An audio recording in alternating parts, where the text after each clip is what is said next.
È appena scoppiata una bomba sul mercato dei trasferimenti, e non volete perdervi nessun dettaglio.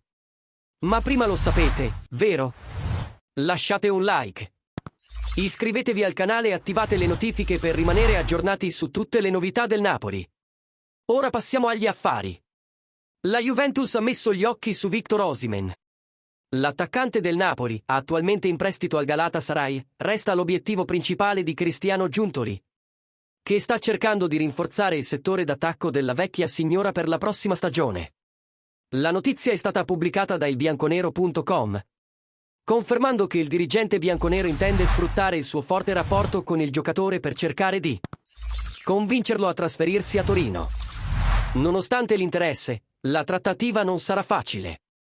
Osimhen vuole lasciare il Napoli a titolo definitivo, ma Aurelio De Laurentiis ha già chiarito che non ha intenzione di cederlo a una rivale di Serie A.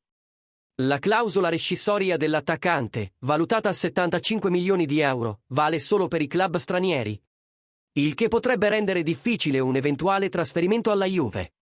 Oltre a Osimhen, la Juventus sta monitorando anche la situazione di Randal Kolo Muani, in cerca di un nuovo prestito con il PSG, e di Ademola Lookman, che ha già espresso la sua volontà di lasciare l'Atalanta in seguito a divergenze con Gianpiero Gasperini. E ora, tifosi del Napoli, vogliamo sapere cosa ne pensate. Il Napoli dovrebbe prendere in considerazione la possibilità di trattare Osimhen con la Juventus, o la dirigenza dovrebbe concentrarsi sulla sua cessione all'estero? Commentate qui e partecipate alla discussione.